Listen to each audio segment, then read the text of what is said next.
চুমি বৰাক পুৱতি নিশা আৰক্ষীয়ে পোৱাৰ পাছতো আৰক্ষীয়ে কিয় পুৱতি নিশা থানালৈ নিনি এটা বিশেষ অতিথিশালালৈ লৈ গৈছিল? সেই সময়ত চুমি বৰাক অতিথিশালাৰ পৰিৱৰ্তে থানালৈ লৈ যোৱা হ'লে কোনোবাখিনিত বিপদত পৰিলহেঁতেন STRF বা আৰক্ষীৰ দল। ভাৰতীয় ন্যায় ব্যৱস্থাৰ দুটা বিশেষ নিয়মৰ বাবে চুমি বৰাক আৰক্ষী বা STRFৰ দলে সেই সময়ছোৱাত থানালৈ নিনি বিশেষ অতিথিশালালৈ লৈ গৈছিল। নম্বৰ 1, ভাৰতীয় ন্যায় ব্যৱস্থাই কয় সূৰ্যৰ অস্ত যোৱাৰ পাছত কোনো মহিলাক আটক বা গ্ৰেপ্তাৰ কৰিব নোৱাৰে। নম্বৰ 2, সূৰ্য উদয় হোৱাৰ পূৰ্বে ভাৰতীয় ন্যায় ব্যৱস্থাৰ মতে ভাৰতত কোনো মহিলাক আৰক্ষীয়ে আটক বা গ্ৰেপ্তাৰ কৰিব নোৱাৰে।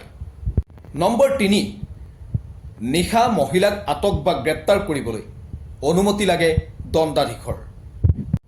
এই তিনিটা নিয়মৰ বাবে চুমি বৰাক আৰক্ষীয়ে লাভ কৰাৰ পাছতো থানালৈ নিনি অতিথিশালালৈ লৈ গৈছিল।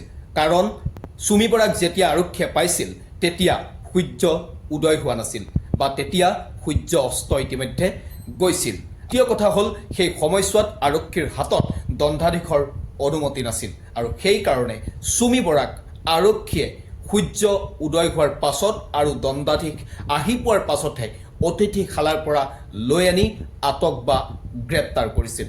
ধন্যবাদ।